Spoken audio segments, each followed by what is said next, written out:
നമസ്കാരം, എല്ലാ പേർക്കും ചാനലിലോട്ട് സ്വാഗതം. നമ്മളിന്ന് എഗ് ബോണ്ടയ ചെയ്യുന്നത് വളരെ വെറൈറ്റി ആയിട്ടുള്ളൊരു റെസിപ്പിയാണ്. ഓക്കെ, അപ്പം നിങ്ങളെല്ലാവരും ട്രൈ ചെയ്ത് നോക്കണം. അപ്പോൾ നമുക്ക് വീഡിയോയിലോട്ട് കിടക്കാം.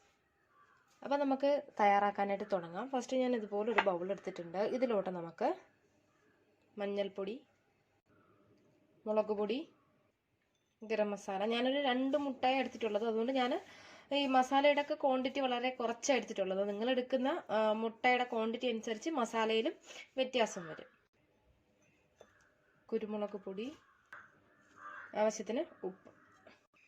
അപ്പം ഞാൻ ഇതിലോട്ട് കുറച്ച് വെളിച്ചെണ്ണ ഒഴിക്കുന്നുണ്ട്. അപ്പം നിങ്ങൾക്കിത് വെള്ളത്തിൽ മിക്സ് ചെയ്തെടുക്കാം. പക്ഷേ നിങ്ങൾ മിക്സ് ചെയ്യുമ്പോഴത്തേക്ക് നല്ല കട്ടിക്ക് വേണം ഇത് മിക്സ് ചെയ്തെടുക്കാനായിട്ട്, ലൂസായിട്ട് മിക്സ് ചെയ്യല്ലേ. അപ്പോൾ നമ്മൾ കട്ടിക്ക് മിക്സ് ചെയ്യുമ്പോഴേ നമ്മുടെ മുട്ടയിൽ ഇത് നല്ല കോട്ടിംഗ് ആയിട്ട് നമുക്ക് കിട്ടുള്ളൂ. അപ്പോൾ ഞാൻ മിക്സ് ചെയ്ത് എടുത്തിട്ടുണ്ടേ. നമുക്ക് ഓരോ മുട്ടയായിട്ട് ഇതിലിട്ടിട്ട് കണ്ടിട്ട് നല്ല കട്ടിക്ക് വേണം ഇതിൻ്റെ ബാറ്റർ ഇതിലൊന്ന് നമ്മളെ ഈ മസാലയുടെ മിക്സ് ഇതിലൊന്ന് കവർ ചെയ്യാനായിട്ടേ. ഇതാ ഇതുപോലെ നല്ല കട്ടിക്ക് മിക്സ് ചെയ്തെടുക്കുക. അപ്പോൾ ഞാൻ സ്റ്റൗവ് കത്തിച്ചിട്ടുണ്ടേ. എന്നിട്ട് നമുക്ക് എന്ത് ചെയ്യാം, നമ്മൾ മസാല പുരട്ടി വെച്ച ആ മുട്ട ഇതിൽ വെച്ചിട്ട് നന്നായിട്ട് നമുക്കതിൻ്റെ തീയൊക്കെ ഒന്ന് നമ്മൾ മസാലയിൽ നല്ല തീ കൊടുത്തിട്ട് അങ്ങനെ ഒന്ന് നമ്മൾ തന്തൂർ ചെയ്തെടുക്കില്ലേ അതുപോലെ ആക്കിയെടുക്കാം.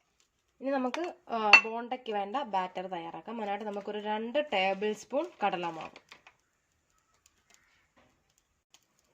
1 ടേബിൾ സ്പൂൺ അരിപ്പൊടി, നമ്മൾ പത്തിരിക്കൊക്കെ നമ്മൾ ഇടിയപ്പം അതിനൊക്കെ ഉപയോഗിക്കുന്നില്ലേ ആ അരിപ്പൊടി 1 ടേബിൾ സ്പൂൺ, മുളക് പൊടി, ഉപ്പ്, ഒരൽപ്പം കായം ഓപ്ഷണലാണ്. ഇഷ്ടമുണ്ടെങ്കിൽ മാത്രം ചേർത്താൽ മതി. നമുക്കിതെല്ലാം കൂടെ കുറച്ച് വെള്ളം ഒഴിച്ചിട്ട് നല്ല കട്ടിക്കൊന്ന് കലക്കിയെടുക്കാം.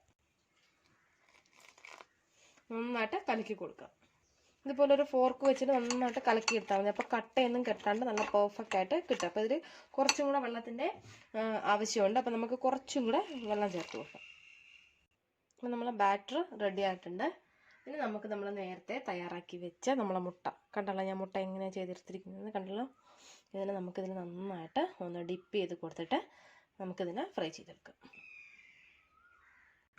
ഓയിൽ മീഡിയം ഫ്ലെയിമിൽ ചൂടാണേ. അതിലോട്ട് നമുക്കിത് പതുക്കെ ഇട്ട് കൊടുക്കാം.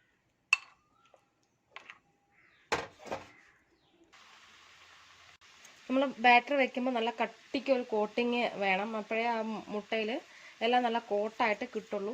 അല്ലെങ്കിൽ നമ്മൾ ഫ്രൈ ചെയ്യാൻ ഇടുമ്പോൾ തന്നെ അതങ്ങ് ഇതായിപ്പോവും. നല്ലൊരു കട്ടിക്കൊരു കോട്ടിങ് വേണം. അതുകൊണ്ടാണ് മാവ് നിങ്ങൾ മിക്സ് ചെയ്യുമ്പോൾ നല്ല വെള്ളം ഒഴിച്ച് മിക്സ് ചെയ്യാതെ കുറച്ച് വെള്ളം ഒഴിച്ചിട്ട് നല്ല കട്ടിക്ക് മിക്സ് ചെയ്തെടുക്കണം. നമുക്കിനി പതുക്കത് തിരിച്ചിട്ട് കൊടുക്കാം.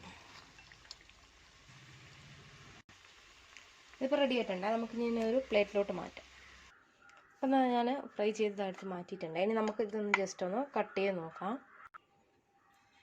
ഇതൊക്കെ ഉണ്ടല്ലോ, ഇത് നമ്മൾ മുട്ട കടിച്ച് തിന്നുമ്പോഴേ ആ ഒരു ടേസ്റ്റ് അറിയുള്ളൂ. കാരണം നമ്മൾ ആ തീയിലൊക്കെ വെച്ച് നന്നായിട്ട് ഇതാക്കി എടുത്തിട്ടുള്ളതല്ലേ. അപ്പോൾ നിങ്ങൾ ഉറപ്പായിട്ടും ഈ രീതിയിലൊന്ന് ട്രൈ ചെയ്ത് നോക്കുക. നമ്മുടെ ചാനലിൽ തന്നെ എഗ് ബജിയുടെ, എഗ് ബോണ്ടയുടെ ഒക്കെ ഒരുപാട് വെറൈറ്റീസ് വീഡിയോസ് ഞാൻ ഇട്ടിട്ടുണ്ടായിരുന്നു. അപ്പോൾ നിങ്ങൾ പ്ലേലിസ്റ്റ് ചെക്ക് ചെയ്ത് നോക്കിയാൽ നിങ്ങൾക്കത് അറിയാനായിട്ട് പറ്റും. ഓക്കെ, അപ്പോൾ ട്രൈ ചെയ്ത് നോക്കുക. നോക്കിയിട്ട് നിങ്ങളുടെ ഫീഡ്ബാക്ക്സ് അറിയിക്കുക. അപ്പോൾ നമുക്ക് വീണ്ടും നല്ല നല്ല റെസിപ്പീസുമായിട്ട് ചാനലിലൂടെ കാണാം. Thanks for watching Deep's kitchen. Thank you.